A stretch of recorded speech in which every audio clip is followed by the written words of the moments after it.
And here is the card of all cards, the #1 card that everybody is looking for, the treasure of all treasures, the Michael Jordan Fleer rookie card, number 57 in the flesh, so to speak, in the cardboard, I guess. There are many like it, but this one is mine.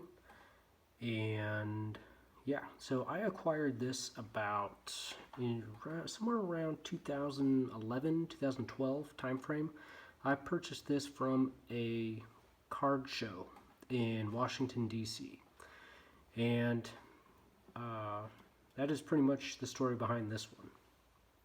So I was not fortunate enough to locate this in a pack of unopened Fleer cards or anything like that. But this was definitely one of the cards, like every other collector out there. I just had to have it, and so I purchased this for, I'm not going to say how much at that time, but it was just something that I had to have. And this one is graded 8.5 by SGC, and it's in very, very, very good condition, to say the least.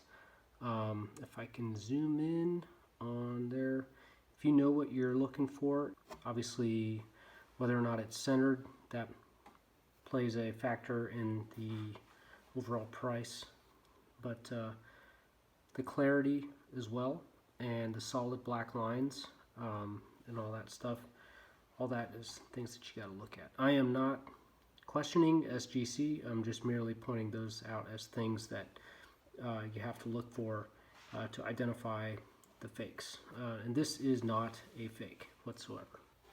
Once again, this card is in very, very good condition, and it was just, once I found it, it was at the time at a great price. When I found this at the card show, the prices for this card on average were not nearly as high as what they are now in 2021.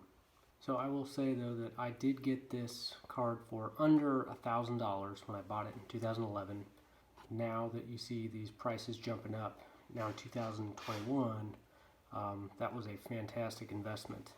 Back in 1986, when these first came out, my uncle actually purchased 2 of these cards from a card shop and gave them to both of his sons, 2 of my cousins. And he purchased both of those Michael Jordan rookie Fleer cards for 75 cents a piece. So now I have 2 cousins who actually have these that they purchased for 75 cents a piece, and now they're worth who knows how much. This one, I just had to go out and buy it because it's that proverbial holy grail of cards for collectors. So to wrap things up, this is near mint to mint, I guess is what the NM/MT stands for. 92 sounds good to me.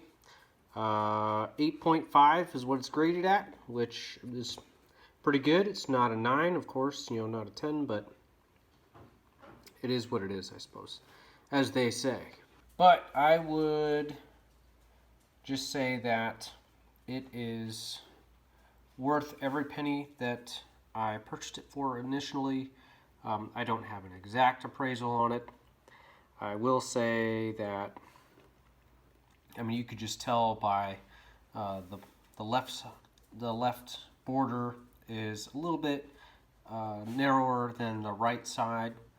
I think there's probably some, you know, that bottom corner on the left there, that seems to look okay to me. The other corners seem to look alright. There aren't any other visible scratches, and I'm not looking at this with a microscope, and I haven't. I'm just not really seeing, there's that corner right there again, which is probably a big reason why it's not a 9 or a 10, but you know, all in all, I am pleased, and I do intend to send some more cards. I don't have any more Michael Jordan rookie cards, but I do have a ton of Michael Jordan cards. as well as many other cards, hundreds and hundreds, if not thousands of cards that I'm going through right now.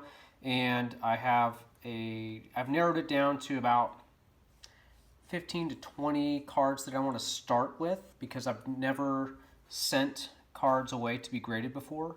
Again, I bought this specific card at a card show, and so I'm trying the process out for the first time, and then I'll document it and post it and see how it goes.